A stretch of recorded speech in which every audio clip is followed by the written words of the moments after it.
কামরার নিচের দিকে ক্যামেরা তাক করতেই দেখতে পেল শুদ্ধ পড়ে যাচ্ছে। মাথার উপরে স্বচ্ছ সুনীল আকাশ, নিচে বড় বড় পাহাড়।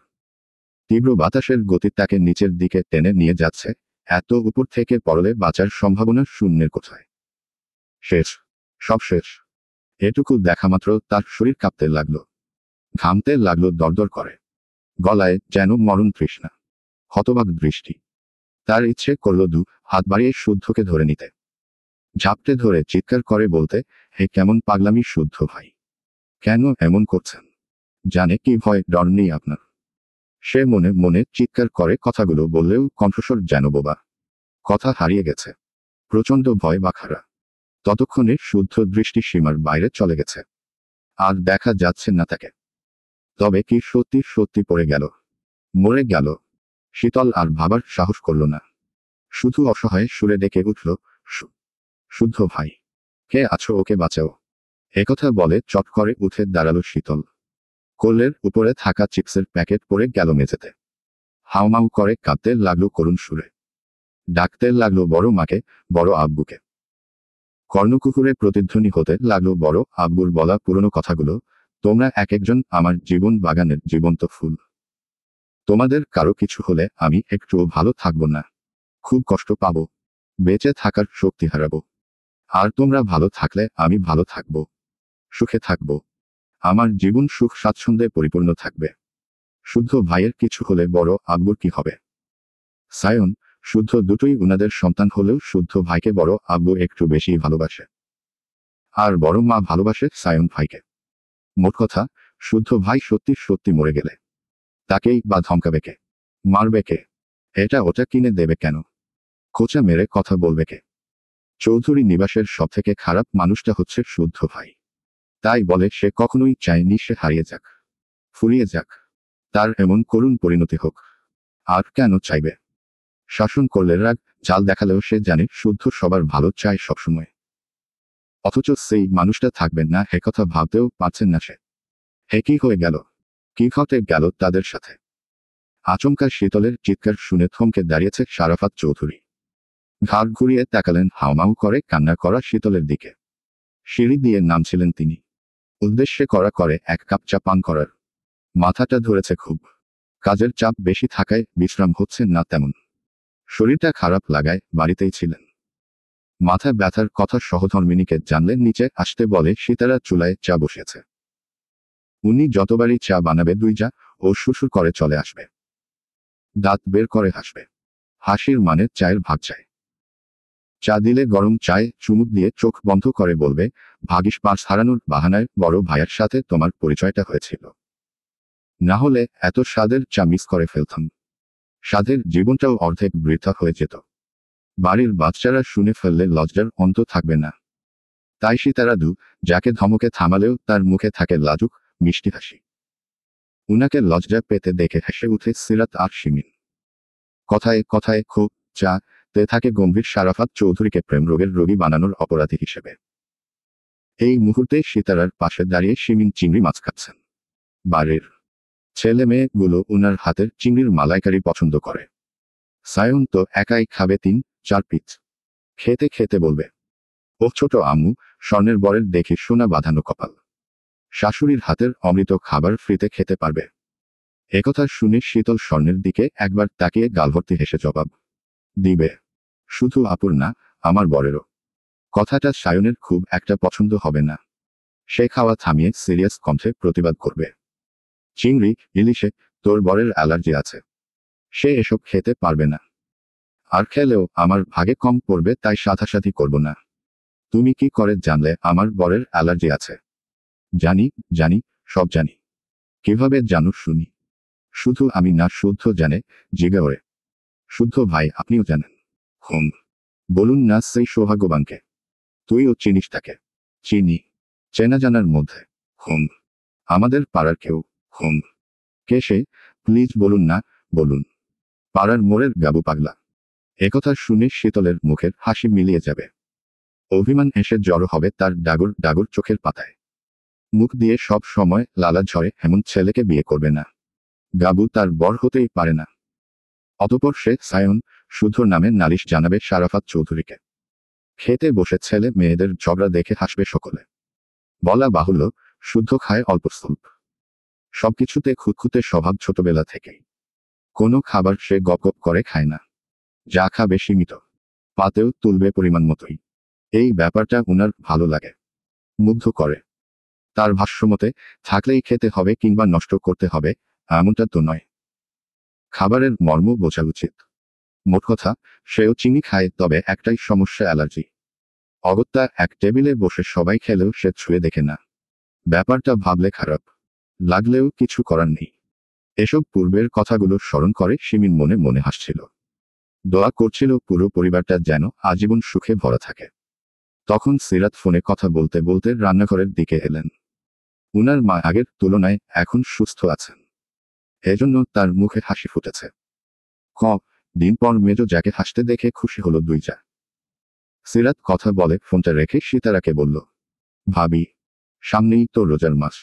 রোজার আগে কোথাও থেকে ঘুরে এলে কেমন হয়? কোথায় যাবি? কাছে করলে কোথাও যাই, অথবা চলো পিকনিক করি। বাচ্চাগুলোও খুশি হবে। আচ্ছা, শুদ্ধ কবে ফিরবে? দুদিন ধরে তাকে ফোনেই পাচ্ছি না। এত কিসের কাজ আল্লাহ জানে। বিয়ে দিয়ে দাও। বউয়ের টানে বাইরে থাকার কথা মাথায় আনবে না। রাজি হলে দিয়ে দিতাম, কিন্তু দুই বজ্জাতের এক বজ্জাত বিয়েতে রাজি না। তাদের নাকি সময় নেই। একথা বলতে না বলতেই শীতলের চিৎকার শোনা গেল। চুলা অফ করে কোনোমতে ছুটে গেলেন তিনজা। গিয়ে দেখেন শীতল ফোনের দিকে তাকিয়ে হামাও করে কাঁপছে থরথর করে। শুদ্ধ ভাই। শুদ্ধ করে ডেকে চোখ বড় বড় করে তাকিয়ে আছে ফোনের দিকে। ততক্ষণে তার চিৎকার শুনে বাকিরাও ছুটে এসেছে। জিজ্ঞাসা করছে কি হয়েছে, কি দেখে ভয় পেয়েছে, আর শুদ্ধর নাম ধরে চিৎকার করলো কেন।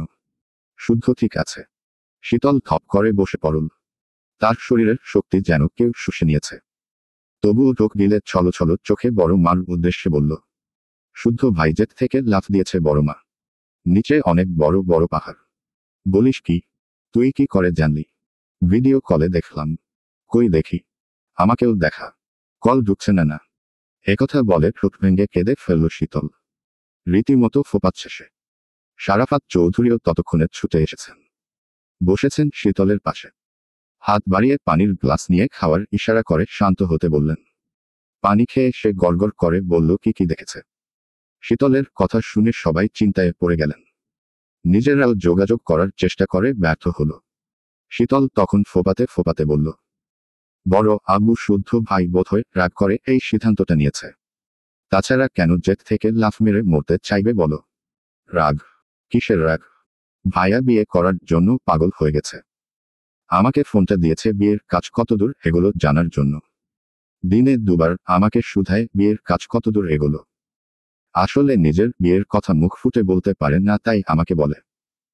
প্লিজ বড় আব্বু, ভাইয়ার বউ দেখো। বউয়ের অভাবে উনার মনের দুঃখ বেড়ে গেছে। সেই দুঃখে বোধ হয়ে উনি সুইসাইড করতে চাচ্ছে। শীতলের কথা শুনে সিতারা আঁতকে উঠলেন। শীতলের থেকে ফোনটা নিয়ে নিজেই কল দিলেন শুদ্ধর নাম্বারে। না পেলেন না। সিতারার চিন্তিত মুখে দেখে শীতল পুনরায় বলল, বড় মা, শুদ্ধ ভাইকে বিয়ে দিচ্ছ না বলেই সে এমন কাণ্ড ঘটিয়েছে। তোমরা আমার কথা শোনো, আমি এক ফোঁটাও মিথ্যা কথা বলছি না। তুই বলিস সে বিয়ের জন্য পাগল, অথচ আমি জিজ্ঞাসা করলে তেলে বেগুনে জ্বলে উঠে। লজ্জা পায়। এমনকি আমাকে কি বলেছে জানো? বলেছে জোর করে বিয়ে করিয়ে দিতে, নয়তো অঘটন ঘটিয়ে ফেলবে। কতবার যে বললাম মেয়ে দেখে বিয়ে করিয়ে দাও, কেউ শুনলে না। বিয়ের শোকে ভাইয়া পৃথিবীতে বাই বাই করে দিল বোধ হয়। একথা শীতল ফুপিয়ে ফুপিয়ে কাঁদতে লাগালো। এইটুকু সময়ে চোখ মুখ লাল করে ফেলেছে, হেঁচকি উঠছে। এবার শারাফাত চৌধুরী শীতলের মাথায় হাত রেখে বললেন, কিছু হবে না মা, ভয় পেও না। শুদ্ধ এর আগেই স্কাই ড্রাইভিং করেছে। বড় আব্বু নিচে বড় বড় পাহাড় ছিল। শুদ্ধ ভাই পড়ে যাচ্ছিল, পড়তো না। ওর পিঠে ব্যাগ দেখেছ না? ওটাতে প্যারাসুট আছে। সময় মতো ব্যাগের চেন খুলে দিলেই আর পড়বে না, বাতাসে ভাসতে থাকবে। একথা শুনে শীতল বিস্ময় নিয়ে তাকিয়ে রইল। রিক্স নিয়ে এসব করার কি দরকার? সে চোখ মুছল। এই সামান্য ব্যাপার না বুঝে বোকার মতো কেঁদে ফেলল। ছি ছি। তখন তার মাথায় খেলে গেল একটা মেয়েকেও লাফ মারতে দেখেছে। এদের কত সাহস! অথচ উঁচু ভবন থেকে নিচে তাকালেই তার বুকের ভেতর ধরফর করে। দম আটকে আছে।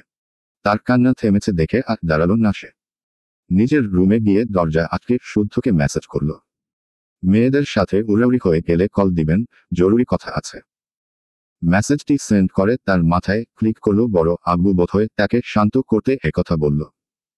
নাকি ঘটনা সত্যি? যখন চিৎকার করল সবাই ছুটে এসেছিল। চিন্তা ভাসছিল সবার চোখে মুখে। কিছু একটা ভেবে সে দরজা খুলে সিঁড়িতে দাঁড়িয়ে দেখল বড় মা প্রেশার বাড়িয়ে ফেলেছে। শিরাম শিমিন চিন্তিত মুখে উনার হাত পা ডলছে। মুখে কি সব বলছে। শখ আপু মায়ের পাশে বসে প্রেশার মাপছে। বড় আব্বু কাউকে বারবার ফোন করছে। তারপর তার ধারণায় সঠিক তাকে বুঝো দিতে বড়রা তখন অভিনয় করল। মনে মনে একথা ভেবে সে পুনরায় রুখে কেঁদে উঠল। কাঁদতে কাঁদতে ছুট দিল রুমের দিকে। চোখের সামনে ভাসতে লাগলো শুদ্ধর লাফ মারার ভয়ঙ্কর দৃশ্যটা। ধরতে গেলে আমাদের জীবনটা খুব ছোট। শুদ্ধর কাছে জীবনের মানে হলো মর্জিমতো জীবনের স্বাদ খুঁজে নেওয়া, খাওয়া দাওয়া আর ঘুম জীবনের মানে হতে পারে না। সে তার জীবনে অ্যাডভেঞ্চার পছন্দ করে। অ্যাডভেঞ্চার না হলে জীবনের মানে বড্ড পানসে। জীবন চলতি পথে সুখ ও দুঃখের কাহিনী সাজায়। এসবে ভিড়ে তার মনে হয় জীবনকে নিয়েও একটু বাজি ধরা যাক। আজ হলেও মরতে হবে, কাল হলেও। ভাগ্যে যদি লেখা থাকে অবিবাহিত অবস্থায় মারা যাবে, তাহলে কি কেউ সেই নিয়তি খণ্ডাতে পারবে? পারবে না, কখনো না। তাহলে হাত গুটি বেঁচে থাকবে। অবশ্য জীবনের মায়া যাদের কম তারা জীবন বাজি ধরতে পছন্দ করে। এটাই স্বাভাবিক। এই যে উড়ন্ত জেট থেকে লাফ মেরেছে, এটাও কি কম সাহসের ব্যাপার? তার দেখে ঐশ্বর্য তাই করেছে। এই মেয়েকে দেখেও অবাক লাগে। সাধারণ মেয়েরা সাপ ক্ষোভ দেখে ভয় কাল ঘাম ছুটিয়ে ফেলে। অথচ ঐশ্বর্য তার বিপরীত। খুব মেয়ে স্কাই ড্রাইভিং করার সাহস দেখায়। মুখে বললেও অনেকে শেষ মুহূর্তে এসে ফিরে যায়। নতুবা ভয় আতঙ্কে অসুস্থ হয়ে পড়ে। কামরান অর্ক জেটের দরজার কাছে দাঁড়িয়ে ওদের দেখছে। জনি বাতাসে গা ভাসিয়ে আকাশে দাপিয়ে বেড়াচ্ছে। ভয়ের ডর নেই, ঢোর। কামরান আর অর্ক নিজেরাও রেডি হয়ে তাকাচ্ছে একে অপরের দিকে। এরপর দুই বন্ধু হাসতে হাসতে লাফ দিল। ওদের দেখে আরো 10-12 জনও লাফ দিল। একজোড়া কাপল নিজেদের এক বেল্ট বেঁধে একসাথে লাফ মেরেছে। মেয়েটাকে শক্ত করে আঁকড়ে ধরেছে ছেলেটাকে। চিৎকার করছে প্রাণপণে। সেই জায়গাটুকু মুহূর্তের মধ্যেই পিঁপড়ার মতো আরো অনেককে দেখা গেল। ঐশ্বর্য দাপুটের সাথে দমে আছে প্যারাসুটে। চোখে মুখে অত্যাধিক খুশির মাত্রা। স্কাই ড্রাইভিং তার কাছে খুব পছন্দের রাইড। এই রাইডে লাইফ রিস্ক আছে। মারাত্মক খুশি আছে। মোদ্দা কথা, লাইফ রিস্ক আছে বলেই তার ভালো লাগে। সে আকাশপানে একবার তাকিয়ে তাকালো শুদ্ধর দিকে। শুদ্ধ তাকিয়ে আছে নিচে থাকা বিশাল সমুদ্রের দিকে। টলটল করছে নীল পানি। ওপর থেকে অসাধারণ লাগছে। ভাবছে অন্য কথা। মুখে মিটিমিটি হাসি। তার থেকে কিছুটা দূরে অর্কের ডাক শুনে শুদ্ধ সেদিকে তাকালো। অর্ক দাঁত কেলিয়ে চিৎকার করে বলল, চল ফিরে যাই। তোরা যা। শীতল কাঁদছে ভাই। কাঁদুক। মজা করছি না, কামরানের কসম। তোরা কি জানলি শীতল কাঁদছে? ফোন করেছিল তোকে, এই হারামজাদা তোর লাফমা রা দেখিয়েছে ওকে। তারপর কল কেটে গেছে। মেয়েটা বোধহয় ভয় পেয়েছে। শুদ্ধ কিছু বলল না, দৃষ্টি সরিয়ে নিল। কিছু বলেও লাভ হবে না যতক্ষণ না নিজে কথা বলবে। এরপরের ঘটনাও তার জানা। শীতল কাঁদবে, সেই কান্না দেখে তার মা সহ বাড়িশুদ্ধ সবার কানে ঘটনাখানা পৌঁছে যাবে। তার মায়ের উচ্চতায় ফোবিয়া আছে। ছেলে লাইফ রিস্ক নিয়ে আকাশে দাপিয়ে বেড়াচ্ছে, এই কথা ভেবে হয় উনার প্যানিক অ্যাটাক হবে, নতুবা টেনশনে প্রেশার বাড়িয়ে ফেলবে। মূলত এজন্যই কোনো কাজের কথা কাউকে বলতে চায় না। এখন কিছু করারও নেই, কাঁদতেই থাক। কাঁদলে চোখ পরিষ্কার থাকে। তাকে চুপ থাকতে থেকে কামরান হাসল। তারপর ভ্রু নাচিয়ে বলল, বুকের জ্বালা কমাতে ল্যান্ড করো বন্ধু। হুম করতেই তো হবে। না করলে তোর একটা ব্যবস্থা কিভাবে করব? কিসের ব্যবস্থা বন্ধু? এখানে থাকার ব্যবস্থা। কামরানের হাসিটা মিলিয়ে গেল। চোখ মুখ শুকিয়ে গেল। শুদ্ধর শীতল কণ্ঠে থ্রেট মানে কপালে দুঃখ আছে। দেশে ফিরে বিয়ের পিড়িতে বসার কথা। না না, যেভাবেই হোক শুদ্ধকে মানাতেই হবে। বোঝাতেই হবে খুব অনুতপ্ত সে। এই পাপ আর জীবনেও করবে না।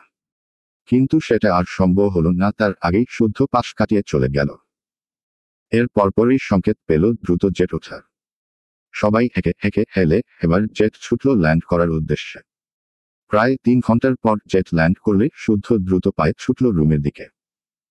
যেতে যেতেই কল করল সিতারার নাম্বারে। ছেলেকে সুস্থ দেখে সিতারা যেন হাফ ছেড়ে বাঁচল। বকল এমন কাজ না করার জন্য। শুদ্ধ হাসল। তবে আশেপাশে শীতলকে না দেখে বুঝল সে কাঁদতে ব্যস্ত।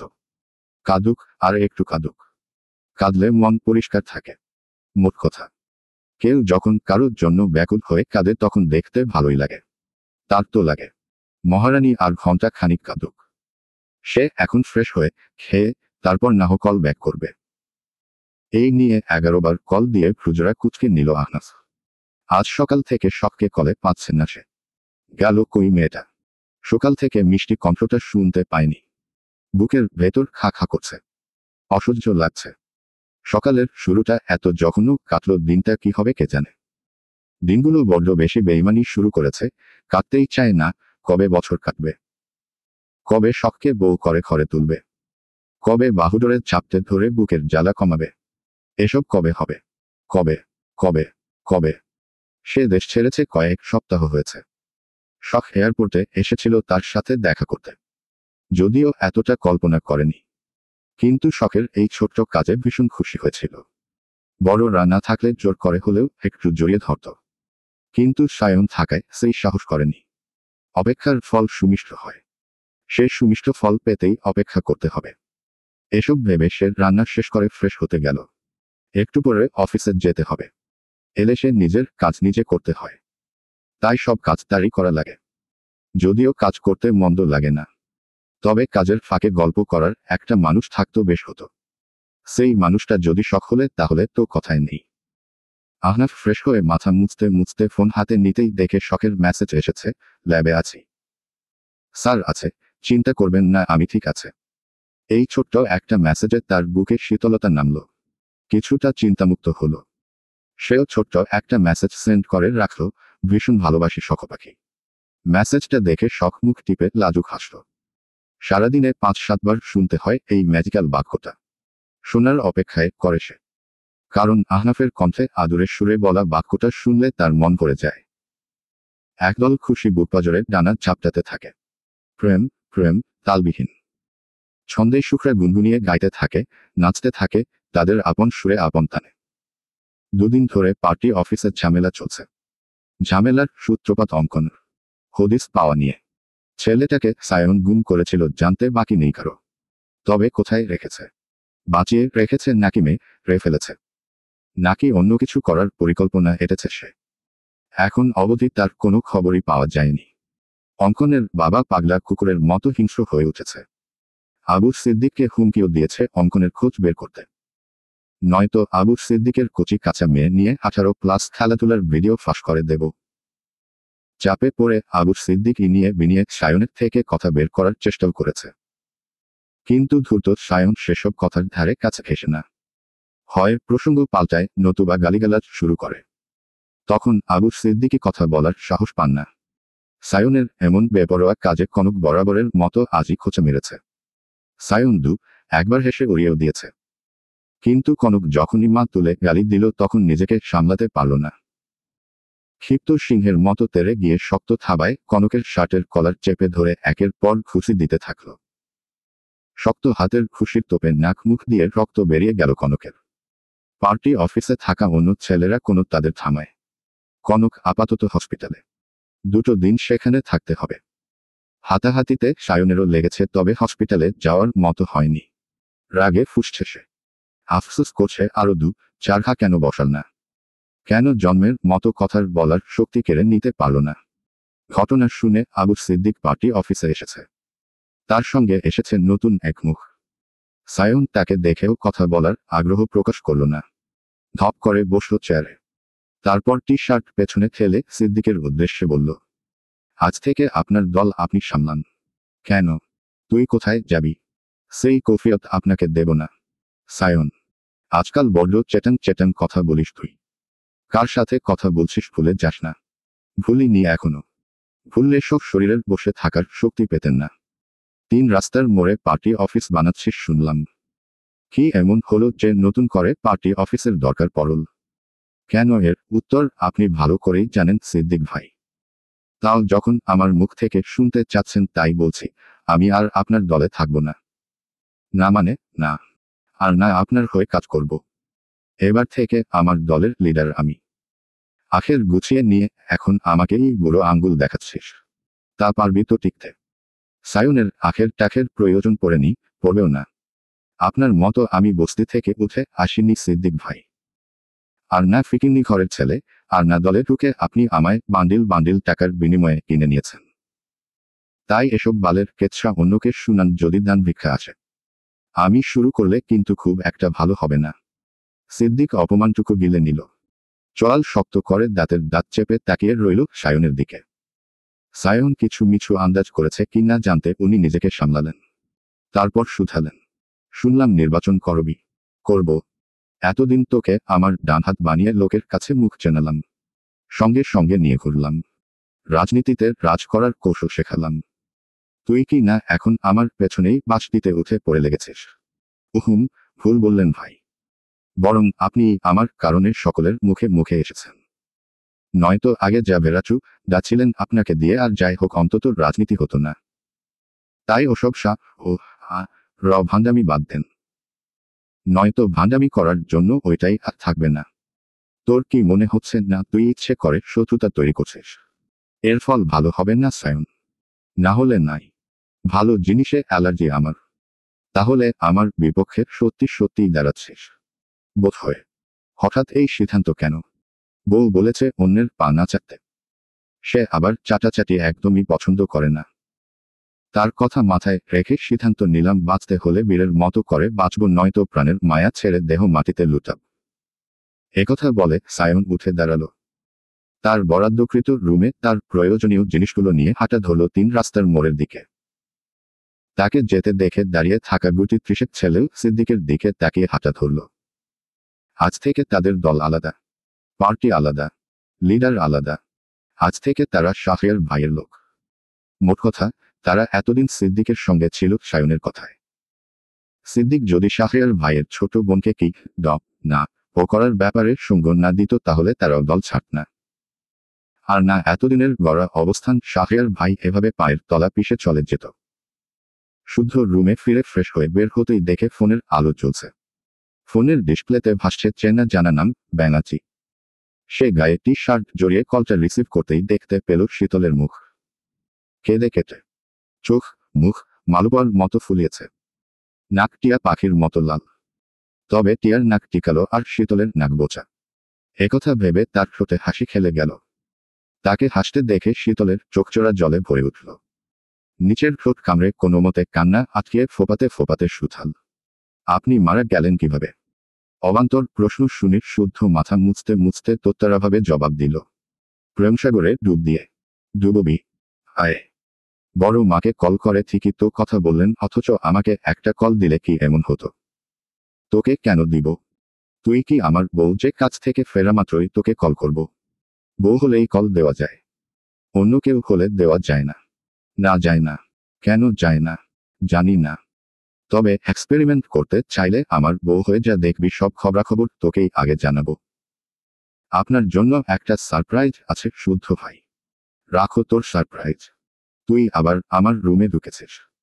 সুন্দর করে বললে ভালো লাগে না শুনতে? না, ফিরতে দে আমায়। আপনার রুম সাউন্ড প্রুফ, তাই এসেছি। স্পেশাল সারপ্রাইজ দিতে সাউন্ড প্রুফ রুম লাগতো। একথা শুনে শুদ্ধ ভ্রু কুচকে তাকালো। বোঝার চেষ্টা করলো এর মাথায় কি ঘুরছে। তার কুচকানো ভ্রু দেখে শীতল হাসল। তারপর ব্যাক ক্যামেরা অন করে মেঝেতে পড়ে থাকা কাচের ভাঙা পারমিউমের বোতলগুলো দেখিয়ে বলল, আপনার জন্য কেঁদেছি আমি। চিন্তা করেছি। রুমে ফিরেও কত কল দিয়েছি, অথচ আপনি ইচ্ছে করে আমার কল ধরেননি।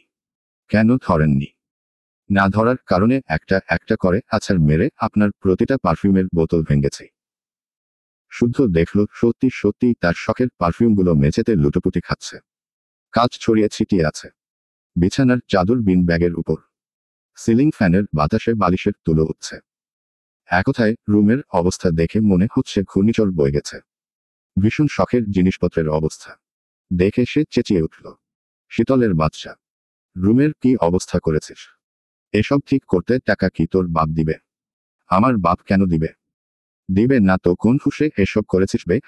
দ ব বেশ করেছি, আরো করব। কেন করবি? তোর বাপ কি সজ্ঞানে তোকে আমার হাতে তুলে দিয়েছে যে আমি বউয়ের ভুলকে আমি ফুল মেরে নেব? তুলে দিলে মেনে নিলেন। নিতাম। ওকে ডান। ফিরে আসুন। ফিরলে কি হবে?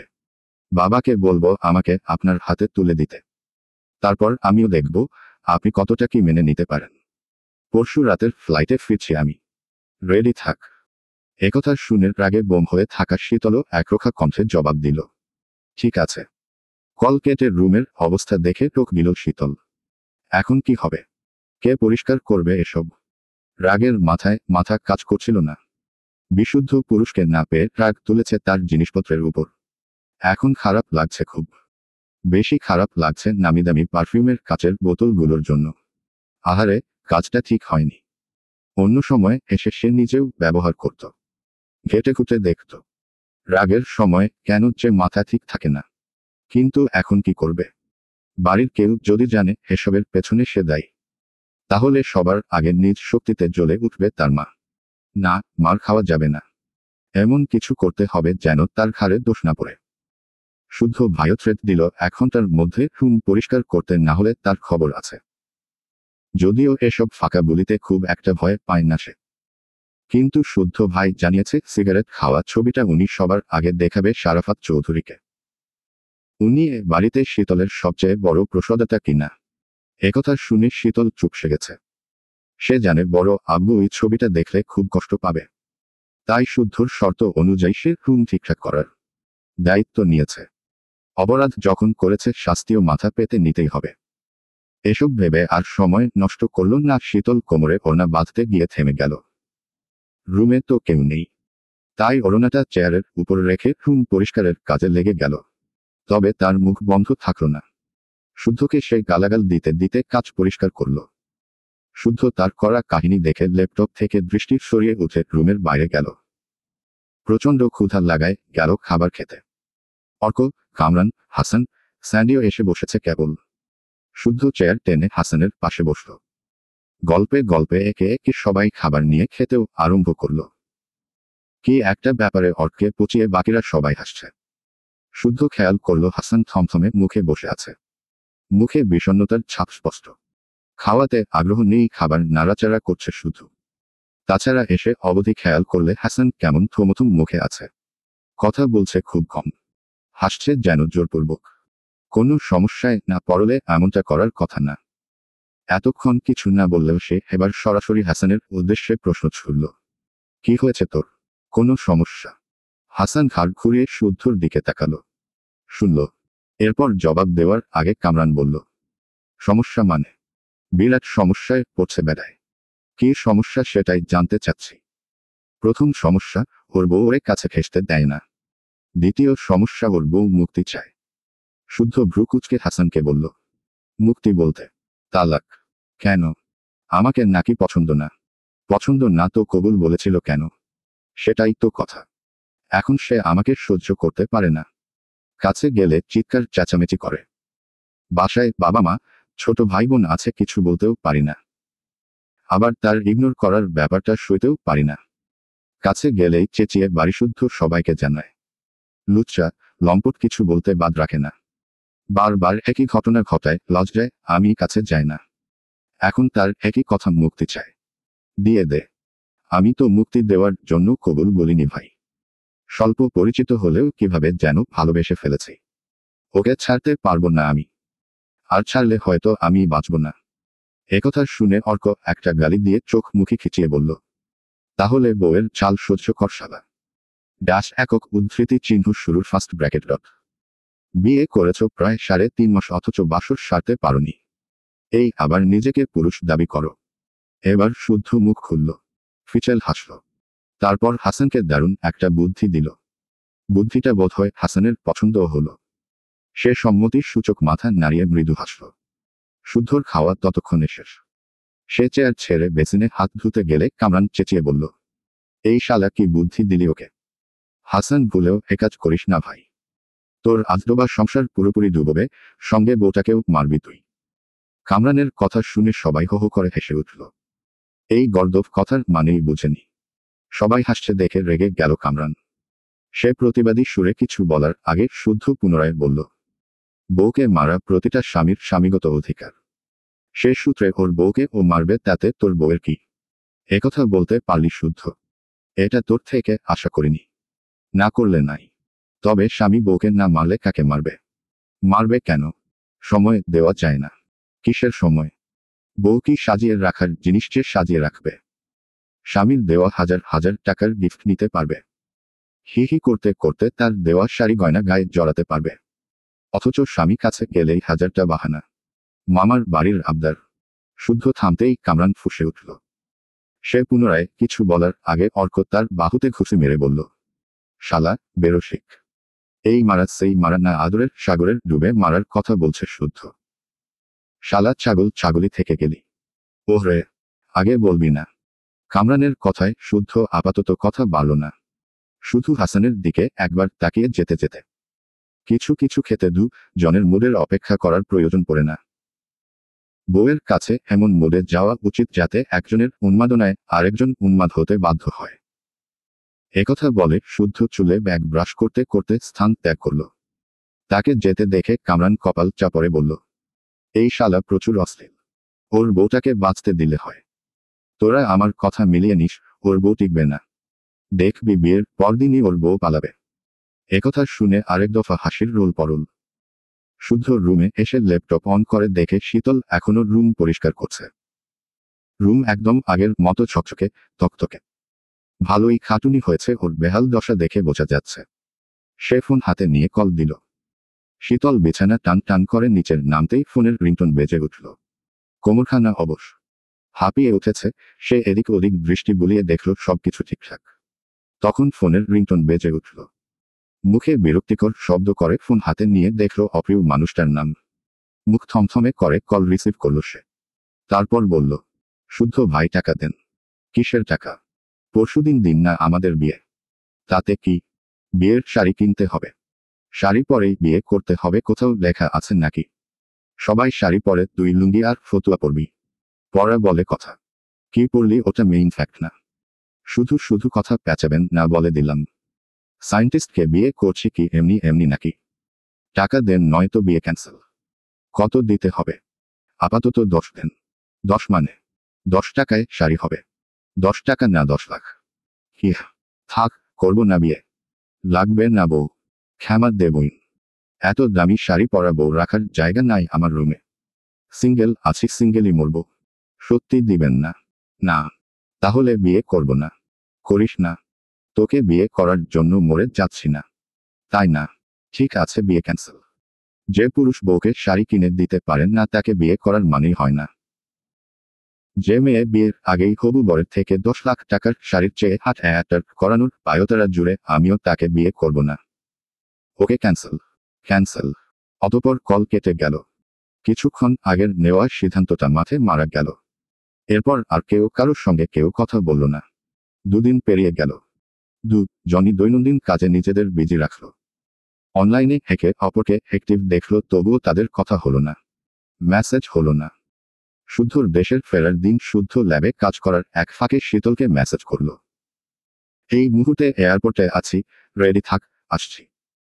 মেসেজ পাওয়া মাত্রই শীতল চটজলদি ব্যাগ প্যাক রেডি করে শতরূপা চৌধুরীর বাড়িতে যাওয়ার উদ্দেশ্যে রওনা হলো। বাড়ির গাড়িতে বসে যেতে যেতে রিপ্লাই করল, বাড়িতেই আছি, জলদি আসুন। সকল ব্যস্ততা সামলে কেবল ফ্রি হয়েছে শাহাদত চৌধুরী। পরনে এখনো সেনাবাহিনীর পোশাক। নেইম প্লেটে জলজল করছে ওনার নিকনেইম। পোশাকের সঙ্গে মিলিয়ে মাথায় ক্যাপ। অন্যান্য সময় মুখভঙ্গি কঠোরতা বজায় থাকলেও এখন ঠোঁটে হেঁটে আছে মুচকি হাসি। কারণ উনি ফোনে কথা বলছে 2 মেয়ে ও সহধর্মিনীর সঙ্গে। একে একে নিচ্ছে বাড়ির সব সদস্যের খোঁজ। স্বর্ণ শীতলের বাবার সাথে কথা বলে চলে গেল। তারা এখন বড় হয়েছে, অনেক কিছু বুঝতে শিখেছে। বাবা মার পার্সোনাল কথা থাকতে পারে ভেবে একটু স্পেস দিল আর কি।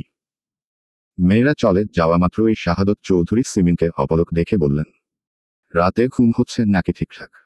হচ্ছে তো। তুমি বরাবরই মিথ্যা বলায় কাঁচা সিমিন। কি হয়েছে বলো আমায়। মেয়ে তোকে নিয়ে খুব চিন্তা হয়। ছোটটা একটা কোথাও শোনা না।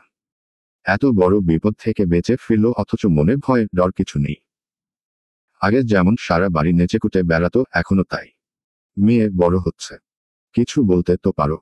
ছোট মানুষ কি বলবো, ঠিক হয়ে যাবে। একথা শুনে শিমিন মুখ ঘুরিয়ে অন্য দিকে তাকালেন। অশ্রু লুকানোর বৃথা চেষ্টা আর কি। শাহাদত চৌধুরী বুঝলেন অন্য কিছু ঘটেছে। নয়তো সামান্য ব্যাপারে কান্নাকাটির করার মতো মেয়ে শিমিন নয়। উনি এবার হেসে বললেন, এখন কি গোলাপ নিয়ে মন ভালো করতে আসবো? হুম। স্বামীর কথা শুনে শিমিন উঠে দরজা আটকে দিলেন। এরপর ডুকরে কেঁদে ফেললেন। শাহাদত চৌধুরী উনাকে সময় দিলেন, কারণ উনি খুব ভালো করেই জানেন একটু পরে সিমিনি মুখ খুলবে। সত্যি সত্যি সেটাই হলো। শিমিন আঁচলে চোখ মুছে কণ্ঠস্বর নিচু করে বললেন, শুদ্ধ আর শীতলের মধ্যে কিছু একটা চলছে। ক্লিয়ার কাট কথা বলো। ওরা বোধহয় জনকে পছন্দ করে, এমন মনে হওয়ার কারণ। এবার শিমিন খুলে বলতে লাগলো নিজের কানে শোনা কিছু কথা। দুদিন আগে দুপুরে বিয়ের ব্যাপারে শুদ্ধ শীতলের সব কথাই শুনেছেন তিনি। শুদ্ধ আজকের ফ্লাইট ফিরবে এবং তারা বিয়ে করবে, একথাও সুস্পষ্ট। বাড়িতে জানাজানি হলে সবাই কি মেনে নেবে, নাকি এই নিয়ে বিরাট ঝামেলার সম্মুখীন হতে হবে? শীতল নাহ দুরন্ত, অবুঝ, কিন্তু শুদ্ধ সে কিভাবে একাজ করতে পারে? তার মতো বিচক্ষণ ছেলের থেকে এসব আশা করা যায় না। একই বাড়িতে থাকে তারা, ভাই বোন। ভাই বোনের মধ্যে এসব জানলে মানুষের কি বলবে? শুদ্ধ পুরুষ মানুষ, তাকে হয়তো কেউ কিছু বলবে না, কিন্তু শীতলের গায়ে কলঙ্ক লাগাতে কেউ কার্পণ্য করবে না। নিজের কথা শেষ করে উনি পুনরায় কাঁদতে লাগলো। অজানা ভয়ে দুদিন থেকে একেবারে মিয়ে গেছেন তিনি। প্রেশার একদমই লো। শাহাদত চৌধুরী সিমিনের কথা শুনে জবাবে এমন একটা কথা বললেন যা শুনে শিমিন কথা হারিয়ে ফেললেন। বাখারা হয়ে তাকিয়ে রইল। তখন শাহাদত চৌধুরী উনার বরাদ্দকৃত ফ্ল্যাটে লক খুলে ভেতরে প্রবেশ করলেন।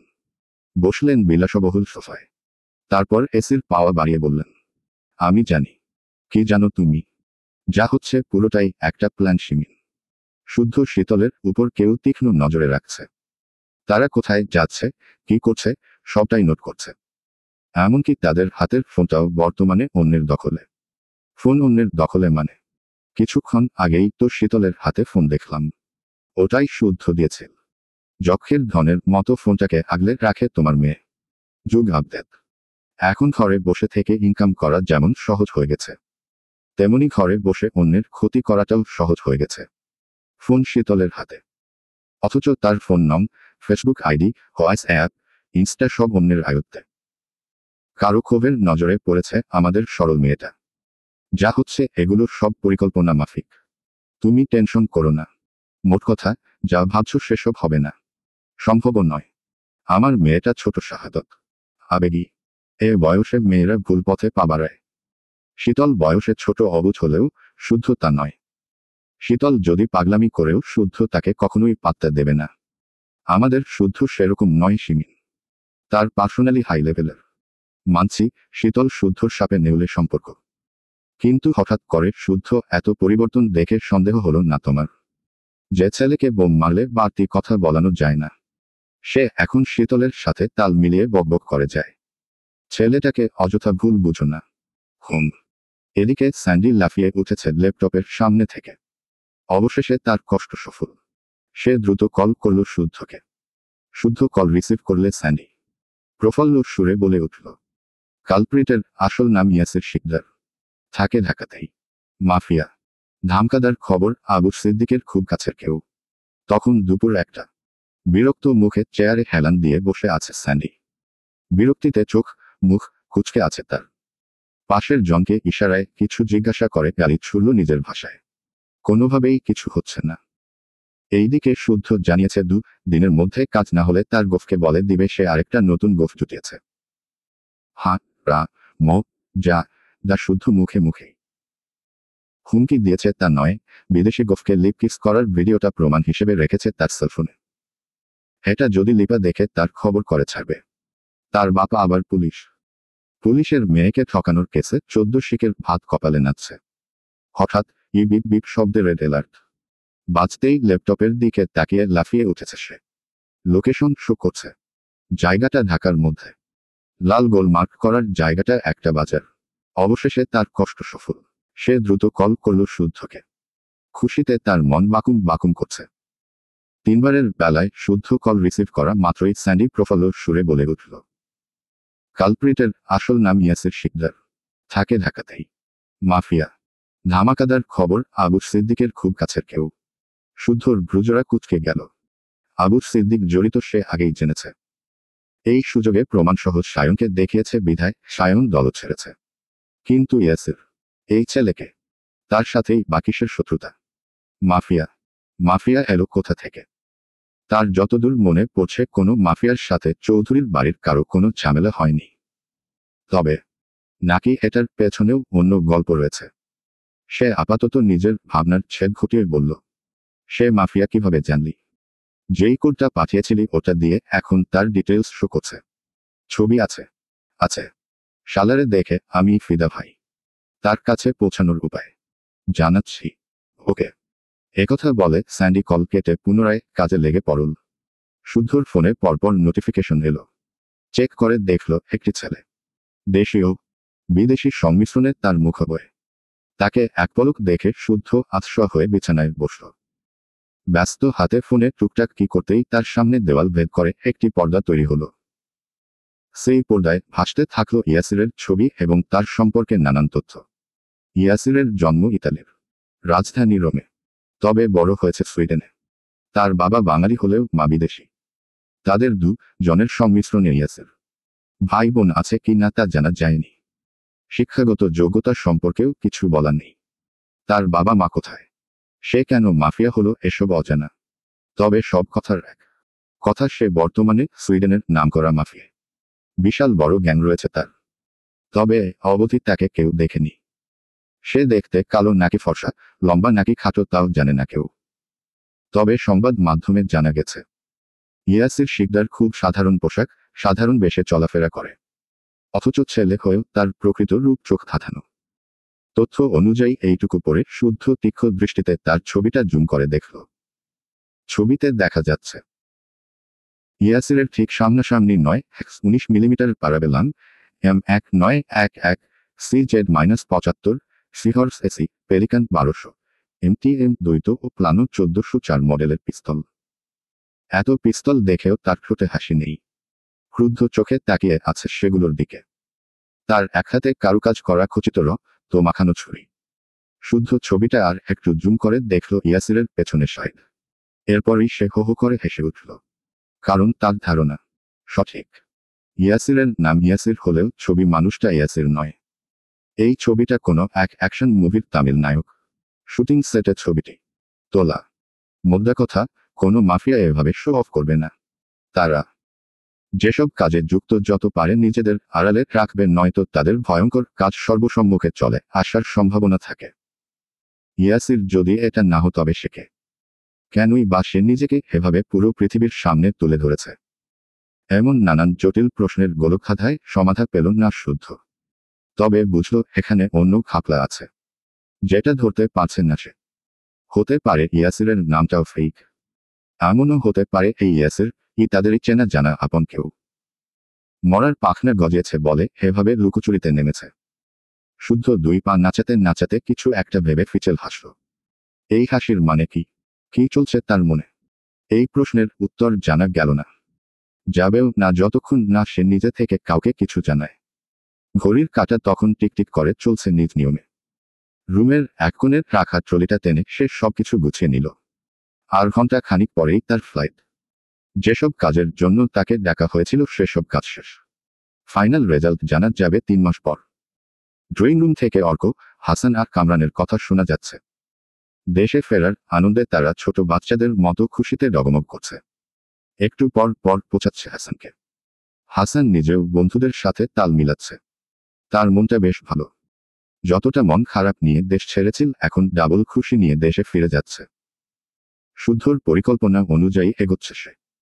একটু টাইট দেওয়াতে বউটা মিনমিন করছে। যে মেয়ে ভুল করেও কল মেসেজ দেয় না সে প্রতি ঘন্টায় খোঁজ নিচ্ছে। এদিকে শুদ্ধ বড় স্যারের সাথে কথা বলে কিছু ব্যাপারে আলোচনা সেরে নিল। প্রয়োজনীয় সবকিছু ঠিক আছে কিনা চেক করল। এরপর সময় হয়ে এলে সবাইকে নিয়ে বেরিয়ে পড়ল এয়ারপোর্টের দিকে।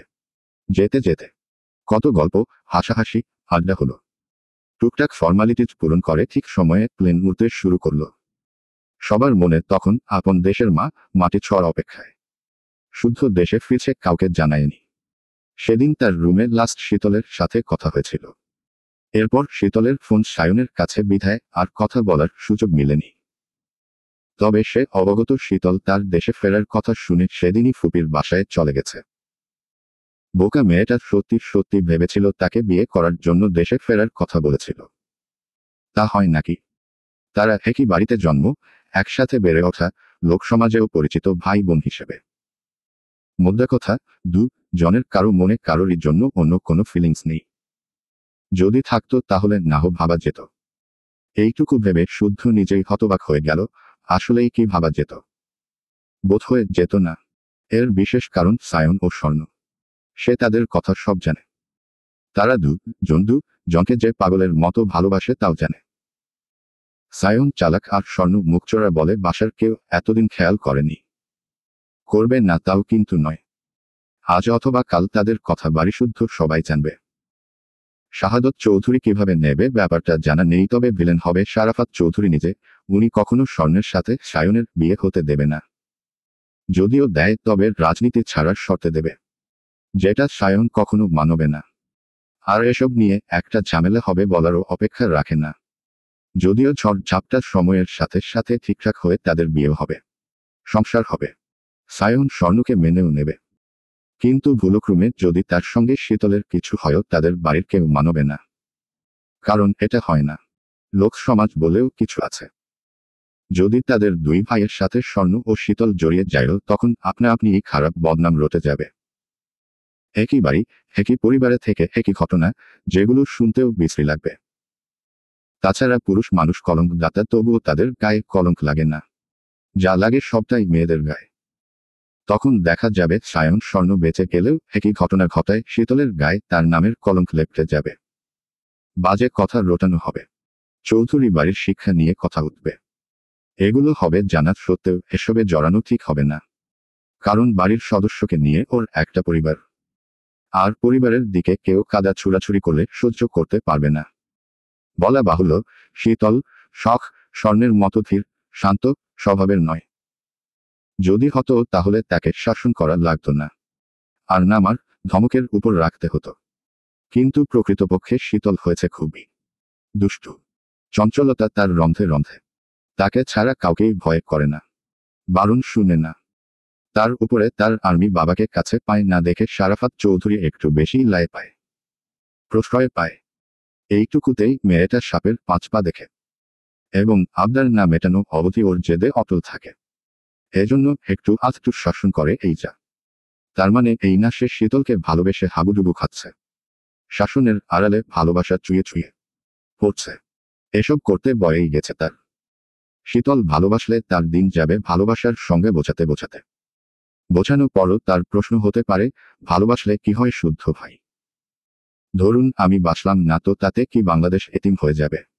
এসব পাগলের সাথে পাগলামি করার বয়স তার নেই। এসব ভাবতে ভাবতে শুদ্ধর ঠোঁটের কোণে হাসি খেলে গেল। গতদিন তার ফোনে শখের নাম্বার থেকে বড় একটা লিস্ট এসেছে। সবগুলো মেয়েদের সাজগোজের জিনিস। নামগুলো মন রাখা কঠিন। একটা নাম পড়ে মনে হয়েছে এর থেকে জীবাণুর নাম মনে রাখা সহজ। অন্তত কাজে দিবে। মোট কথা, শখ কখনো এসব মেয়েলি হাজিবাজি আনার কথা তাকে বলবে না। একাজ কার বুঝতে একটুও কষ্ট হয়নি তার। এসব নানান কথা ভাবতে ভাবতে শুদ্ধ শরীর হেলে চোখজোড়া বন্ধ করে নিল।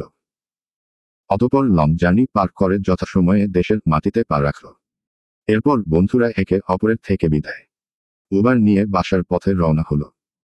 গলা ছেড়ে গান গাইতে গাইতে ধারালো একটা করাত কিনে গুদাম ঘরে ঢুকলো আচম। অন্য হাতে প্যাকেট মোড়া টাকিলা। আজকের আসর সেই জমবে। টাকিলা গলায় ঢালতে ঢালতে করাতের কাজ সারবে। বহুদিন টাকিলার স্বাদ নেওয়া হয় না। শাহরিয়ার ভাইকে সাহস করে সে বলতেও পারে না একটা টাকিলা কিনে দিতে।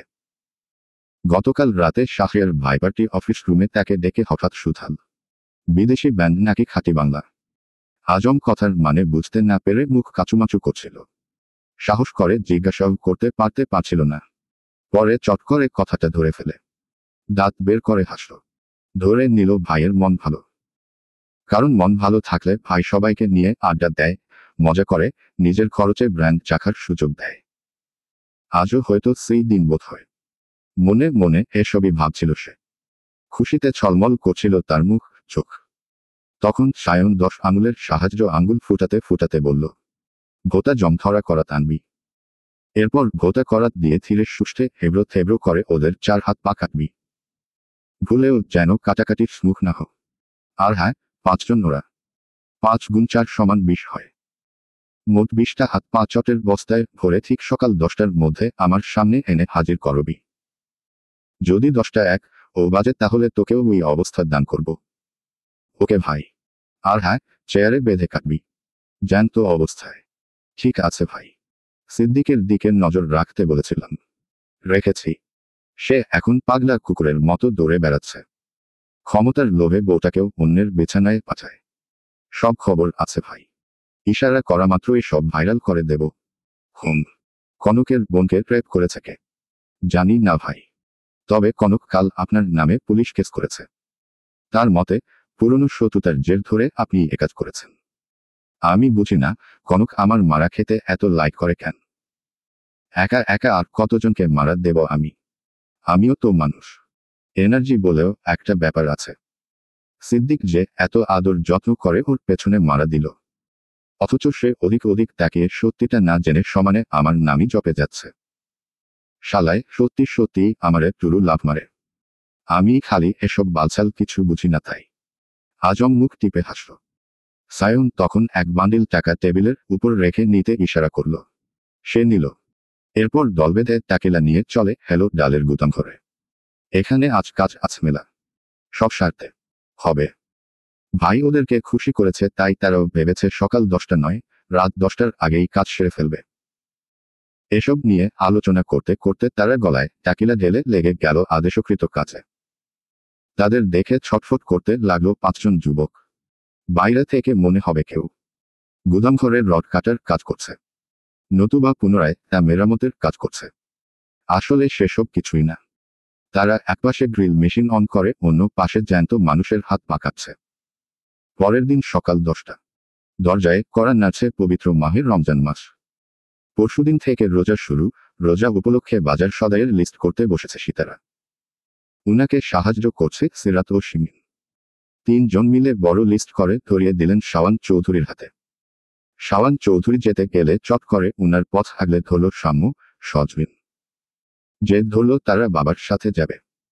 বাজার করে বাড়ি আনবে, তারা বড় হয়েছে কাজ করতে পারবে। সায়ন, শুদ্ধ ভাইয়ের মতো তারা এবার দায়িত্ব নেবে। সেই দায়িত্ব পালন করবে। শাওয়ান চৌধুরী বোঝাতে পারলেন না এ সময় বাজারে খুব ভিড় থাকে। প্রচণ্ড গরম। এত গরমে শরীর খারাপ করবে। অন্য আরেকদিন বাজার করতে নিয়ে যাবেন। কিন্তু না, তারা শুনলই না। অগত্যা জেদের কাছে হার মেনে তাদের নিয়ে যেতেই হলো। শারাফাত চৌধুরী বারবার গাড়িতে করে যেতে বললেন। কিন্তু সাম্য, সৃজন এবারও গোদ হলো তারা রিকশায় যাবে। 2 ছেলের কথা মতো শাওয়ান চৌধুরী তাদের নিয়ে রিকশায় চড়ে বসলেন। পাড়ার মোড় পার হতেই দেখা গেল সায়ন দাঁড়িয়ে আছে পার্টি অফিসের সামনে। ছেলেপুলে নিয়ে কোথাও যাচ্ছে বোধ হয়।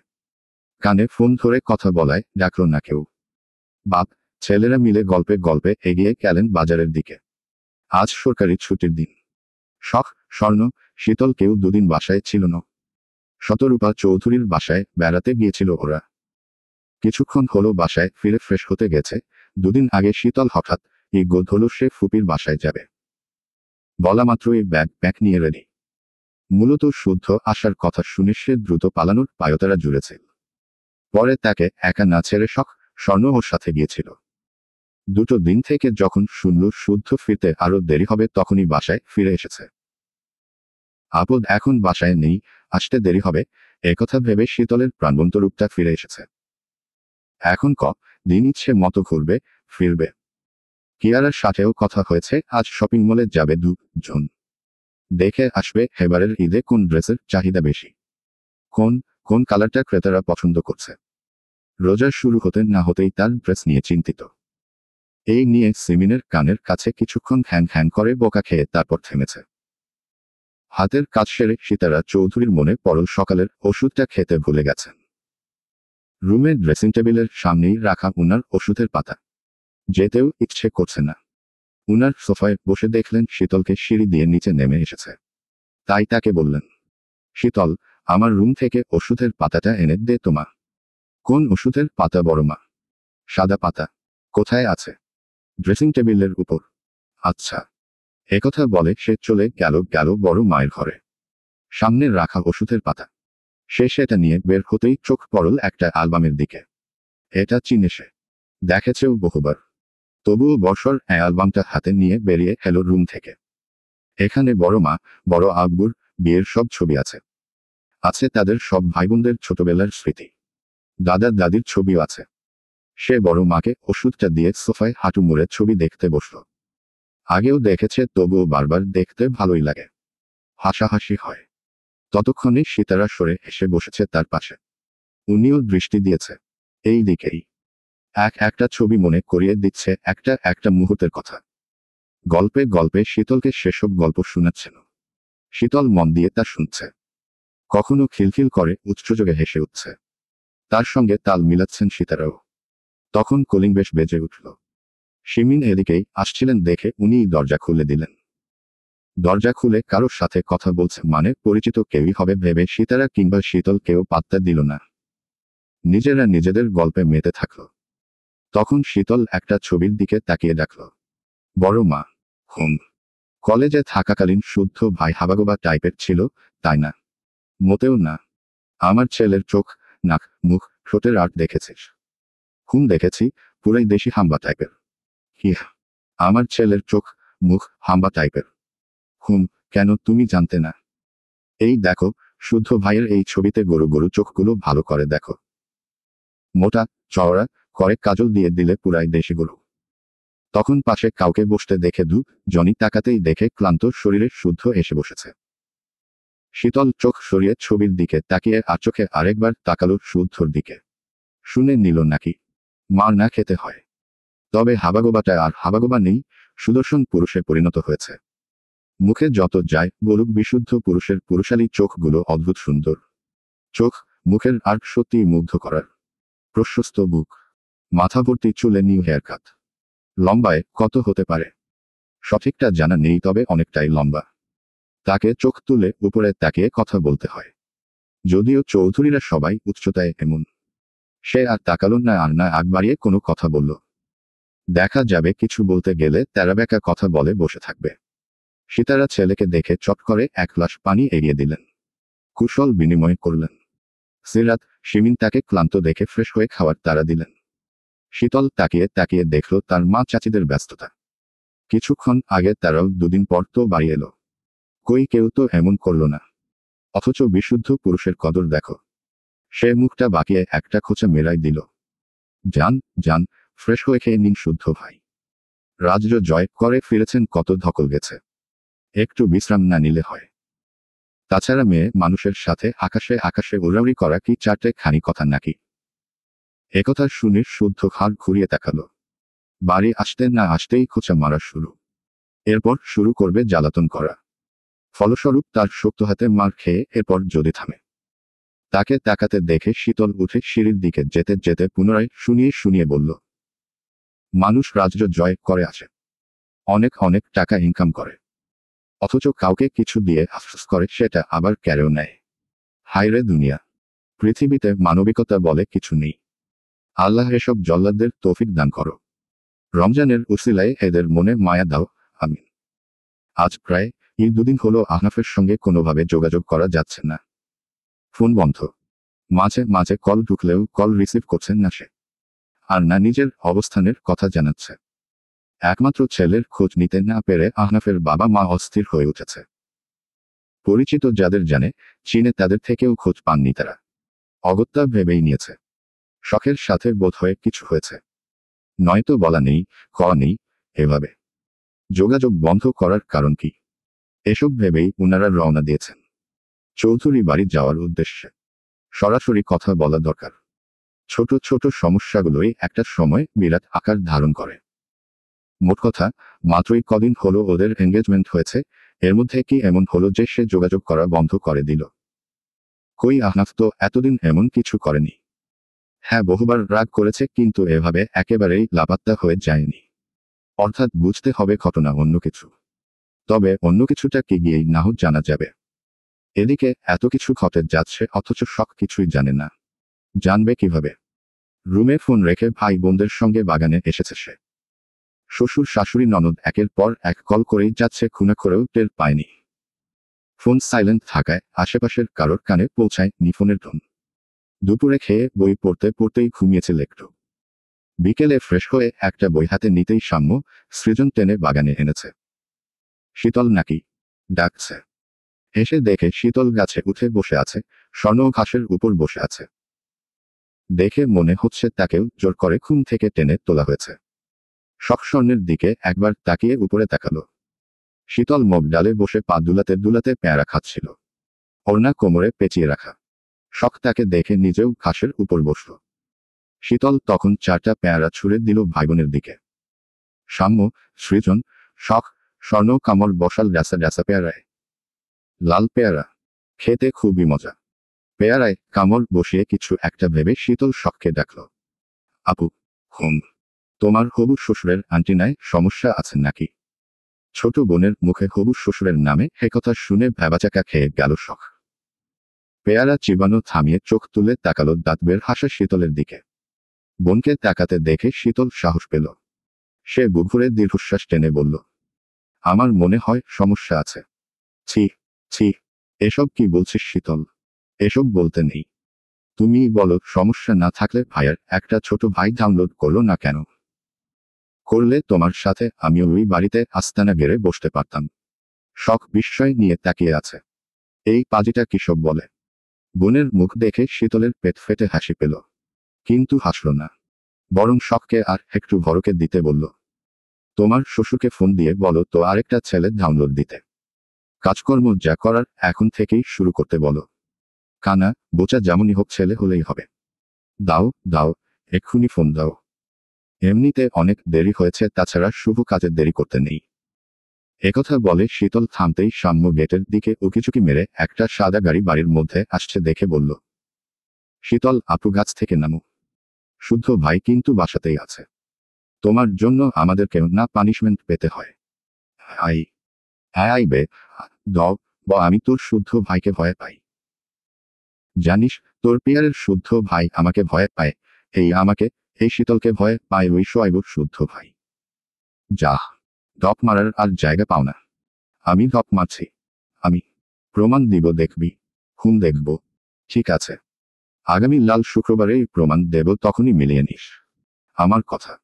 এই শীতল মিথ্যা বলেন না রে পাগলা, বলে না। ঠিক আছে। শখকে পচিয়ে শীতল এবার স্বর্ণকে বলল, আপু, 3 রাস্তার মোড়ে বড় একটা কসমেটিকের দোকান আছে না? ওই দোকানের মালিকের ছেলেটার নাম রিহান। সে তোমাকে খুব পছন্দ করে, কিন্তু ভয়ে বলতে পারে না।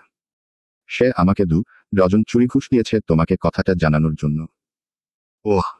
সে আরো বলেছে আমি তাকে দুলাভাই ডাকলে আরো অনেক কিছু দিবে। ডেকেছিস? না। কেন? তুমি পারমিশন দিলে ডাকবো। দুলাভাই হিসেবে তাকে পছন্দ হয়েছে। না। কেন? ব্যাটার দাঁত হলুদ। দেখলে মনে হয় 12 মাস জন্ডিসে ভুগে। আহনাফ ভাইয়ের মতো স্মার্ট না। কিন্তু আমার মতো কিউট মেয়ের দুলাভাই হতে হবে smart, handsome, chocolate boy type. নয়তো সমাজে মুখ দেখানোর উপায় থাকবে না। তাহলে কি ক্যান্সেল? হুম। তাহলে চুরিগুলো ফেরত দিয়ে বলে দিস আগে দাঁতের চিকিৎসা করতে, তারপর তোকে শালি বানানোর চিন্তা করতে। ওকে। এভাবে কথায় কথায় গল্পে গল্পে ভাই বোনরা মিলে দুষ্টুমি করতে লাগলো। তখন সেখানে নিঃশব্দে শুদ্ধ উপস্থিত হলো। তাকে দেখামাত্র সবাই চুপ। শীতল পাতার আড়ালে নিজেকে লুকানোর চেষ্টায়। শুদ্ধ তার মুখ দেখে জানালো আহনাফের বাবা মা এসেছে।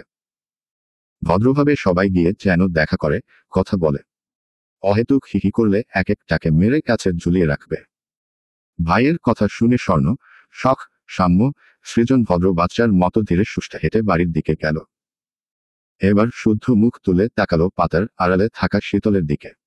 বুঝতে বাকি নেই সে ধরা পড়ে গেছে। তাই শীতল বোকা বোকা হাসল। হেসে হেসে বলল, কতদিন পর আপনাকে দেখলাম শুদ্ধ ভাই। এত শুকিয়ে গেছেন কেন? মেয়েদের সাথে উড়াউড়ি করা চারটাখানি কথা না, তাই না? হে হে, কথাটা চেনা চেনা লাগছে। কোথায় যেন শুনেছিলাম।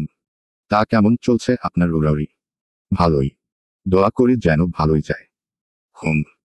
একথা বলতে বলতে শুদ্ধ বাগানের এক কোণে কেটে রাখা বড়ই গাছের বড় বড় দুটো ডাল টেনে এনে রাখল পেয়ারা গাছের গোড়ায়। শুকনো ডাল কাটায় ভরে আছে, তাকে গাছের গোড়ায় ডাল রাখতে দেখে এবার শীতল আর্তনাদ করে উঠল। হে কি করলেন শুদ্ধ ভাই? কি করলাম? গাছের নিচে কাটা রাখলেন কেন? নামবো কিভাবে আমি? তুই কি করে নামবি আমি কি জানি? কাটা সরান। পারবো না। আর নেমে কি করবি? মগডালে বসে বসে কার আন্টিনায় কি সমস্যা হিসাব কর। সন্ধ্যা ঘনিয়ে আসছে। নিরিবিলি স্থান। একটু পরেই তেনারাও সঙ্গ দিতে আসবে। ভাব, ভাব, মন দিয়ে ভাব, আমি আসছি। একেতে গাছের নিচে বড়ইয়ের কাটা দিয়ে রাখলো, তার উপরে ভূতের ভয় দেখাচ্ছে। ভীষণ রাগ হলো শীতলের। সে রাগে ফুঁসতে ফুঁসতে বলল, আমি কি আপনার আন্টিনার কথা বলেছি নাকি? বলেছি শখ আপু শ্বশুরের। আমারটার কথা বলিসনি বলেই এখনো শ্বাস নিতে পারছিস। বললে আজই জানাজা সম্পূর্ণ করতাম। কাটা সরান শুদ্ধ ভাই। সত্যি বলছি আপনাকে বলিনি। আর আমি যা বলি শুনে নেন কিভাবে? এমন খরগোশ মার্কা কান হলে তো সমস্যা। আমার কান খরগোশ মার্কা। হুম। না, না, আমি তা বলিনি। শুদ্ধ ঠান্ডা দৃষ্টিতে শীতলের দিকে তাকিয়ে আরো দুটো বড়ইয়ের ডাল এনে গাছের আশেপাশে বিছিয়ে রাখল, যাতে লাফ দিয়েও নামতে না পারে। এরপর কোনো দিকে না তাকিয়ে চলে গেল বাড়ির দিকে। আর বেচারা শীতল চেঁচিয়ে বলতেই থাকলো, যাবেন না শুদ্ধ ভাই? নাক ছুঁয়ে বলছি আর কোনোদিন গাছে উঠব না। দয়া করে কাটা সরিয়ে যান। শুদ্ধ ভাই। ও ভাই। ভাই রে। হে কে কোথায় আছিস নামা আমাকে। বাঁচার রে। সায়ন 1 ঘন্টা আগে বাসায় ফিরে ফ্রেশ হয়ে খেয়ে শুয়েছে। ঘুমানোর ইচ্ছে না থাকলেও এপাশ ওপাশ করতে করতে ঘুমিয়ে পড়েছিল। এটুকু সময়ে একটা স্বপ্ন দেখেছে স্বর্ণকে নিয়ে।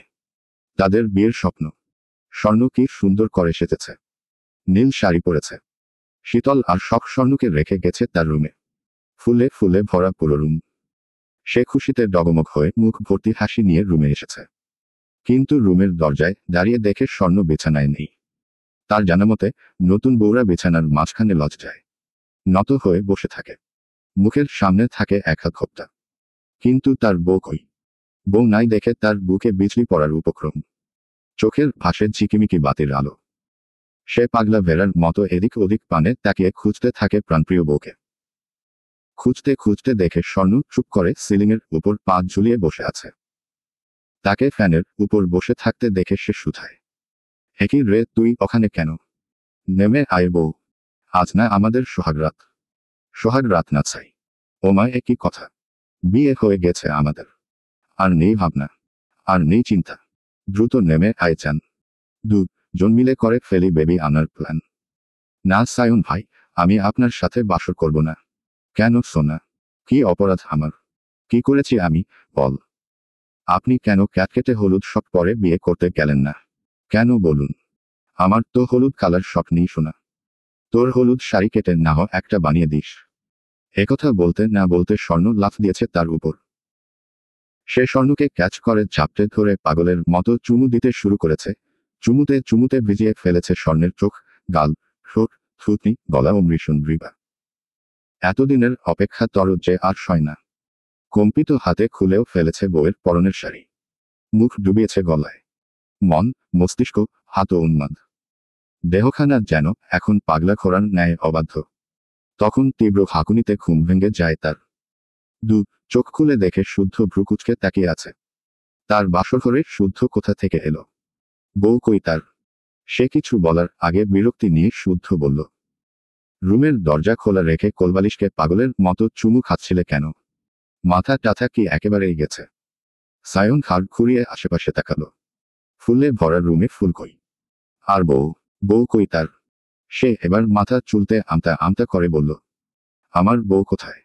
এখানেই তো ছিল। ডাস্টবিনে ফেলে এসেছি। যাও, ধুলো ঝেড়ে তুলে নিয়ে এসো। আসার সময় বাবা কি জন্য ডাকছে শুনে এসো। বাবা ডাকছে। হুম। তুই যা, শাওয়ার নিয়ে আসছি। কিছুক্ষণ আগেই না শাওয়ার নিয়ে লাঞ্চ করলে? আরে ভাই স্বপ্নে কিছু দোষ ছিল। শুদ্ধ সায়নের কথার মানে বুঝে মুখ কুচকে বিরক্তি নিয়ে চলে গেল। আর সায়ন গায়ের উপর থেকে চাদর সরিয়ে ওয়াশরুমের দিকে যেতে যেতে বিড়বিড় করল, দিনে দুপুরে কি হতচ্ছাড়া স্বপ্ন দেখলাম রে বাবা, ছ্যা। এরপর নিজেকে বকতে বকতে ওয়াশরুমে চলে গেল। শাওয়ারের নিচে দাঁড়িয়ে এবার একা একাই হেসে ফেলল। স্বর্ণ জানলে তাকে চাটাপিটা করবে। এদিকে ড্রয়িং রুমে সবাই উপস্থিত হয়েছে আহনাফের বাবা মায়ের জন্য। কুশল বিনিময় সেরেছেন। উনারা এখন ইনিয়ে বিনিয়ে শখের সাথে কথা বলছেন। বোঝার চেষ্টা চালাচ্ছেন শখের সাথে কোনো সমস্যা হয়েছে কিনা। কিন্তু শখ জানিয়েছে তাদের মাঝে কোনো সমস্যাই হয়নি। কিছুক্ষণ আগেও আহনাফের সাথে কথা হয়েছে। এ কথা শুনে আহনাফের বাবা বললেন শখের ফোন থেকে একটা কল দিত। শখ দিল। একবার কল দিতেই আহনাফ কল ধরে বলল, হ্যাঁ সোনা বলো। এতক্ষণে মনে পড়ল আমার কথা। বড়দের সামনে এমন সম্বোধনের লজ্জায় কুকড়ে গেল শখ। বড়রাও মুখ এদিক ওদিক করলেন। তখন আহনাফের বাবা ফোনটা নিয়ে বললেন, সমস্যা কি তোমার? আমাদের কারো কল ধরছ না কেন? কেন ধরছি না ভালো করেই জানো। যাই হোক, তোমরা এখানে কেন হঠাৎ? যাদের বাড়ির মেয়েকে নিয়ে এত সমস্যা তাদের জানাতে হবে না পুরো ঘটনা? না, বাসায় যাও। একথা আগে ভাবা উচিত ছিল। কথা বাড়িও না বাবা, বাসায় যাও। উনাদের বাবা ছেলের কথা শুনে ভ্রু কুঁচকে তাকিয়ে আছেন শারাফাত চৌধুরী। শাওয়ান চৌধুরীর কপালেও চিন্তার ভাঁজ। শুদ্ধ দুই হাত পেছনে মুড়ে রাজকীয় ভঙ্গিমায় দাঁড়িয়ে আছে। বোঝার চেষ্টা করছে মূল ঘটনা। কথার শুরুটা মোটেও পছন্দ হয়নি তার। এরা বাবা ও ছেলে উল্টাপাল্টা কিছু বললে আজ ধোলাই দিতে খামতি রাখবেন না সে। পেট পুড়ে ধোলাই খাইয়ে এরপর বাসায় পাঠাবে। তার আবার অহেতুক পায়তারা সহ্য হয় না। তখন ভেজা চুল মুছতে মুছতে দ্রুত পায় সায়ন নেমে এলো। তার গলায় ঝুলানো হালকা আকাশি রঙা তোয়ালে। পরনে মেরুন টি শার্ট ও কালো ট্রাউজার। সিঁড়ি বেয়ে নামতে নামতেই চোখাচোখি হলো স্বর্ণের সাথে।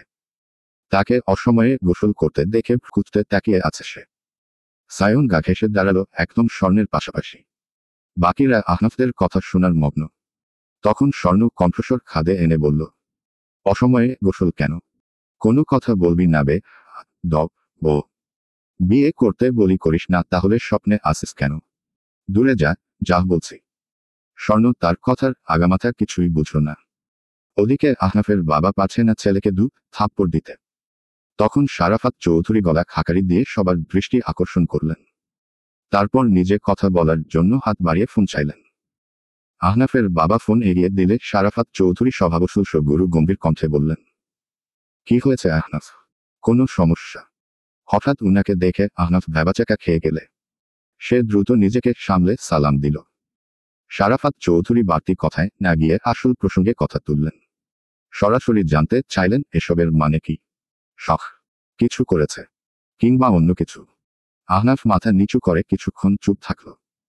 তারপর নিঃশব্দে শ্বাস টেনে বুকে সাহস নিয়ে স্পষ্টস্বরে জানালো, আঙ্কেল, বিয়ের ডেটটা এগিয়ে আনা যায় না কেন? 1.5 বছর আমার কাছে অনেক বেশি মনে হচ্ছে।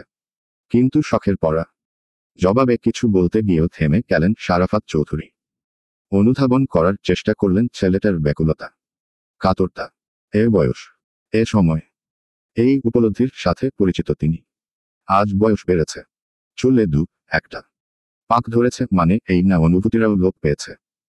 মনে মনে কিছু একটা ভেবে উনি ফোন থেকে দৃষ্টি সরিয়ে সরাসরি শখকে শুধালেন, মা, তোমার কি মতামত? বিয়ের ডেট কি এগিয়ে আনবো? শখ আমতা আমতা করে ওড়নার একটা কোণা শক্ত করে চেপে ধরেছে। সত্যি বলতে সে জানে আহনাফ কেন এমন করছে। আসলে সে শখকে ছাড়া থাকতে পারছে না। তার একটা দিন একটা বছর মনে হচ্ছে। 1.5 বছর তার কাছে নাকি 1.5 যুগের সমান। এই দূরত্ব না ঘুচালে সে পাগল হয়ে যাবে। তার একটাই অভিযোগ চৌধুরী বাড়ির বড় কন্যা দিনকে দিন তাকে পাগল বানিয়ে দিচ্ছে। ফোনের অপর পাশে থেকে চুপ করে শুনছে আহনাফ। সে একমনে আল্লাহকে ডেকে যাচ্ছে যাতে শখ মুখ ফুটে তার সম্মতি জানায়। শারাফাত চৌধুরীও দেখছে আহনাফের অস্থিরতা আর শখের নির্লিপ্ততা। তখন সায়ন মুখ খুলল। আহনাফের উদ্দেশ্যে বলল, ডেট এগোবে ঠিক আছে, কিন্তু শখের পড়াশোনার কথা আগে ভাবতে হবে। এতদিন এত কষ্ট করে তীরে এসে তরি ডুবানো যাবে না। গার্ডিয়ান হিসেবে তোমাকেও তো বুঝতে হবে আহনাফ। ডাক্তারি পেশাকে অন্যের সাথে গুলিয়ে ফেললে চলবে না। একথা শুনে আহনাফের মুখটা মলিন হয়ে গেল। এবার শাওয়ান চৌধুরী বললেন, আবার কবে দেশে ফিরবে বাবা? 3 মাস পর। তুমি কি 3 মাস পর বিয়ের অনুষ্ঠান সারতে চাচ্ছ? জি আঙ্কেল। শখকেও নিয়ে যাবে? জি, আমি এই 3 মাসে সব ব্যবস্থা করে ফেলব। তা না হো বুঝলাম, কিন্তু এভাবে তো পড়াশোনায় ব্যাড ইফেক্ট পড়বে। আমি আছি, সব সামলে নেব, ইনশাআল্লাহ। এ পর্যায়ে আহনাফের বাবা প্রচণ্ড বিরক্ত হলেন। ধমকে উঠে ছেলেকে বললেন, এবার কিন্তু বাড়াবাড়ি করছো আহনাফ। হুট করে দেশ ছেড়ে, আপন মানুষ ছেড়ে পড়াশোনায় ইফেক্ট পড়বে এটা তো ভুল বলেননি উনারা। বারণ শুনছ না কেন? সমস্যা কি তোমার? উনার ধমকে থমকে গেল ড্রয়িং রুম। শখ নীরবে কাঁদতে লাগল। তবুও আহনাফ দমল না। সে মলিন মুখে জবাব দিল, ওকে ছাড়া আমার উপরেও খুব বাজে ইফেক্ট পড়ছে বাবা। এই আমিটা দিন দিন বড্ড বেশি এলোমেলো হয়ে যাচ্ছি। বউ আমার, বিয়েও করব আমি, তাহলে আগে করলে কি সমস্যা? ওকে আজ হলেও আমার কাছে আসতে হবে, কাল হলেও। তাহলে আগে পিছের হিসাব করে কি লাভ? নিজেদের কথা সাইডে রেখে আমার কথাটাও ভাবো তোমরা, প্লিজ। থমকে গেল সবাই। কথা হারিয়ে গেল। একটা ছেলে কতটা ভালোবাসলে এভাবে সবার সামনে প্রিয় মানুষটাকে কাতর সুরে চাইতে পারে, আপন করার আকুলতা দেখাতে পারে? আহনাফের কথায় শখের বুক পাঁজর ভেঙে এলো। বলা বাহুল্য, এই দিনে মানুষটার প্রতি তারও মায়া পড়ে গেছে। একটু একটু করে ভালোবাসতে শিখেছে। সেও চায় মানুষটাকে। শখকে কাঁদতে দেখে সবাই মুখ চাওয়াচাওয়ি করল। তখন শুদ্ধ এগিয়ে এসে বসল বোনের পাশে। হাত বাড়িয়ে ফোনটা হাতে নিল। আহনাফ শুদ্ধকে দেখে সালাম দিল। শুদ্ধ জবাব নিয়ে বাড়তি কথায় না গিয়ে সরাসরি শখের উদ্দেশ্যে প্রশ্ন ছুড়ল। আহনাফ স্পষ্টভাবে তোকে চাইছে। এবার বল তুই কি চাস? ড্যাশ একক উদ্ধৃতি চিহ্ন শুরুর ফার্স্ট ব্র্যাকেট ডট। মুখ খোল, জবাব দে। রাজি থাকলে জানা, না থাকলেও প্রয়োজনে আহনাফকে ক্যান্সেল করে দেব। পৃথিবীতে ভালো ছেলের অভাব নেই। একথা শুনে শখ যেন আঁতকে উঠল। ভেজা চোখ তুলে তাকালো ভাইয়ের দিকে। আহনাফকে ভালোবেসে ফেলেছে। পরিস্থিতি যা, এখন মুখে কিছু বলতে হবে। কিন্তু কিভাবে বলবে সেও রাজি। 3 মাস পর বিয়ে হলেও তার সমস্যা নেই। বোনের চুপ থাকতে দেখে শুদ্ধ বলল, তাহলে বাদ। আমার কোনো সমস্যা নেই ভাইয়া। তাহলে 3 মাস পরেই। হুম। তখন শাওয়ান চৌধুরী কথা ধরলেন, কিন্তু তোর পড়াশোনা? একথার জবাব শখের দেওয়া হলো না। কারণ আহনাফের চোখে চোখ রেখে শুদ্ধ পুনরায় তাকে জিজ্ঞাসা করে বসল, শখের পড়াশোনা নিয়ে তোমার আপত্তি আছে? না ভাইয়া। ভেবে বলছো? জি ভাইয়া। ভালোবাসলে ভালোবাসার মানুষের চাওয়া পাওয়াকেও ভালোবাসতে হয়, খেয়াল রাখতে হয়। তার ভালো মন্দ সকল সমস্যার সমাধানদাতা হতে হয়। আশা করি তুমিও তাই হবে। এইটুকু বলে সে মেজ চাচুর দিকে তাকালো। উনার বলা কথার জবাবে বলল, বিয়ের পরেও মেয়েদের পড়াশোনা হয়। শুধু প্রয়োজন হয় নিজের চেষ্টা আর আপনজনদের সাপোর্ট। নিজের স্বপ্ন পূরণ করতে দুটোই যথেষ্ট। তাছাড়া বিয়ের পর আহনাফ যদি শখের পড়াশোনায় সামান্যতর বাধার কারণ হয়, আমি কথা দিচ্ছি বোন রাখব না ওর কাছে। কারণ ওকে মনে রাখতে হবে সে চৌধুরীদের সম্পত্তি নয়, স্বয়ং চৌধুরীদের কলিজা নিয়ে যাচ্ছে। যাকে তাকে এই অমূল্য রত্ন আমরা দেব না। যাকে দেবে তাকে অবশ্যই যোগ্য হতে হবে। কতটুকু যোগ্য কথায় নয়, কাজে করে দেখাতে হবে। শুদ্ধর প্রতিটা শব্দের ভার বুঝতে বাকি রইল না কারো। এটা যেন ঠান্ডা মাথায় শীতল কণ্ঠে হুমকি। এরপর আহনাফের কথা অনুযায়ী 3 মাস পর বিয়ের ডেট ঠিক করা হলো। গুমুট পরিবেশ কাটাতে সকলে অন্য প্রসঙ্গে কথা তুলল। আহনাফও হাফ ছেড়ে খুশি মনে কল কাটল। এরপর আর কিছুক্ষণ থেকে আহনাফের বাবা মা বিদায় নিলেন। শখ চলে গেল নিজের রুমে। একে একে ড্রয়িং রুম ফাঁকা হতেই সায়নুর রুমের দিকে যাওয়ার জন্য পা বাড়াল। রুমে না, সে যাবে স্বর্ণের রুমে। কারণ পাজিটা তাকে বিয়ে করতে চাই না, অথচ স্বপ্নে এসে কিসব করে যায়। কেন করে এসব? এর জবাব তাকে দিতেই হবে। না দিলে চড়িয়ে দাঁত ফেলে দেবে ব্যাদবটার। কিন্তু সে যাওয়ার আগেই শুদ্ধ পাশ কাটিয়ে যেতে যেতে বলল, বাগানে যাও, কেউ তোমাকে ডাকছে। একথা বলে শুদ্ধ রুমে চলে গেল। সায়ন ভেবেছে স্বর্ণ বোধ হয়, তাই সেও পা বাড়াল বাগানের দিকে। কিন্তু গিয়ে কাউকে দেখল না। খুঁজল এদিক ওদিক। হঠাৎ কারো কান্নার শব্দে আর একটু এগিয়ে যেতেই কান্নার শব্দ তীব্র হলো। ভালো করে খেয়াল করে দেখল স্বর্ণ নয়, শীতল গাছের উপর বসে ভো ভো কাঁদছে। গাছের নিচে কাটা বিছিয়ে রাখা। তাকে দেখামাত্রই সায়ন বিচলিত হয়ে বলল, হে কি কাণ্ড, ওখানে কেন তুই? আর এভাবে কাটা বিছিয়ে রাখা কেন? ওই কুত্তা বিছিয়েছে। কুত্তা? কুত্তা এভাবে কাটা বিছিয়েছে। বলিস কি? এ দেখি ডিজিটাল কুত্তা। একে তো জাদুঘরে রেখে আসা উচিত। সেই সাথে নামকরণ করা উচিত কাটা বিছানো কুত্তা। অন্য সময় হলে সায়নের কথা শুনে শীতল খিলখিল করে হাসত। কিন্তু এখন মোটেও হাসতে ইচ্ছে করছে না তার, তাই নাক টেনে ফোপাতে ফোপাতে জবাব দিল। এই কুত্তা সেই কুত্তা নয়। এটা মানুষ কুত্তা। মানুষ আবার কুত্তা হয় কিভাবে? কি বলছিস পাগলের মতো? কাটা সরাই। নেমে আয় দেখি। একথা বলে সায়ন একে একে কাটাগুলো সরালে শীতল গাছ থেকে নেমে এলো। কোমরে গুজে রাখা ওড়নাটা ঠিকঠাক করে ধোপাধপ পা ফেলে ছুটল বাড়ির ভেতর। দৌড়ে সিঁড়ি দিয়ে চলে গেল শুদ্ধ রুমে। ভিজিয়ে রাখা দরজা খুলে দেখল শুদ্ধ খালি গায়ে দাঁড়িয়ে ফোনে কথা বলছে। সে রাগে ফোঁস করে কোনো মতে নিজেকে সামলে তার রুমে চলে গেল। ওয়াশরুমে গিয়ে মাথাতে পানিও দিল। তারপর ভেজা চুল মুছে ধপ করে শুয়ে পড়ল বিছানার উপর। খানিকক্ষণ পরে মাগরিবের আজান দিল। সন্ধ্যার নাস্তা করার জন্য সিরাত সবাইকে ডাকছে। সেও গেল। সায়ন বাদে একে একে সবাই হাজির হয়েছে। শুদ্ধ কোথাও যাবে বোধহয় রেডি হয়ে নিচে নেমেছে। শীতল তাকে দেখামাত্র থমথমে মুখে সোফা ছেড়ে মেঝেতে বিছানো কার্পেটের উপর বসল। তারপর এক হাত বাড়িয়ে ট্রে থেকে হালিমের বাটি হাতে তুলে নিল। শুদ্ধ এসে বসেছে পাশের সোফায়। শীতল গরম হালিম মুখে দিতেই ছ্যাঁকা খেয়ে উফ করে ঠোঁট চেপে ধরল। শুদ্ধ ভ্রু কুঁচকে কিছু বলার আগেই শীতল উঠে হনহন করে রান্নাঘরে চলে গেল। এই অসভ্য মানুষটার সাথে কথা বলবেন না সে। ততক্ষণে সবাই বসেছে ড্রয়িং রুমের সোফায়। সিরাত, শিমিন বাহারি সব নাস্তা চা এনে রাখছে সবার সামনে। তুলে নিয়েছে যে যার পছন্দের সব নাস্তা। হঠাৎ কারেন্ট চলে গেল। এবং তখনই শুদ্ধর মুখ থেকে ব্যথাতুর শব্দ বেরিয়ে এলো। সবার কানে পৌঁছে গেলে সেই শব্দ। সবাই বিচলিত। কি হয়েছে উতলা হয়ে জানতে চাইতে না চাইতে জেনারেটরও অন হয়ে গেল। ঝকঝকে আলোয় ভরে উঠল ড্রয়িং রুম। শুদ্ধ তখনও মুখ কুঁচকে চোখ বন্ধ করে শটান হয়ে বসে আছে। তার একটা হাত পিঠের পেছনে। সীতারা ছেলের হাত খেয়াল করে বললেন, আব্বা কি হলো তোর? এমন করছিস কেন? না, কিছু না। সীতারা শুনল না। জোর করে শুদ্ধর টি শার্ট উঁচিয়ে দেখে আঁতকে উঠে বললেন, একই কাণ্ড। এটা কি করে হলো? উনার কথা শুনে সবার দৃষ্টি শুদ্ধর পিঠের দিকে। কারো ধারালো 4 আঙুলের দাগ বসে গেছে। বিন্দু বিন্দু রক্ত বের হচ্ছে। কেউ যেন খামুচি দিয়ে মাংস উঠানোর পায়তারা জুড়েছে। শুদ্ধর অবস্থা দেখে সিরাত দৌড়ে গিয়ে অ্যান্টিসেপটিক এনে লাগিয়ে দিলেন। শিমিন হায় হায় করে উঠলেন। ভর সন্ধ্যায় খারাপ জিনের কারবার ভেবে সুরা পরে শুদ্ধর মাথায় ফু দিলেন। সিরাত ঝাড়ু হাতে পুরো ড্রয়িং রুম খুঁজলেন বিড়াল টিড়াল আছেন নাকি দেখতে। কিন্তু কিছুই পেল না। হঠাৎ করে এমন কাণ্ড ঘটায় সকলেই হতবাক। চোখের পলকে কি থেকে কি ঘটে গেল কিছুই বুঝলেন না কেউই। তবে শুদ্ধ আশেপাশে তাকিয়ে একজনকে না পেয়ে দীর্ঘশ্বাস চাপল। কাজ সেরে তখনই পালিয়েছে সে। পরপর শুদ্ধর ফোনে কল আসায় সে উঠে দাঁড়ালো। কিন্তু সীতারা উঠতে দিলেন না, কিছু খেয়ে ওষুধ খাইয়ে তবেই ছেলেকে ছাড়লেন।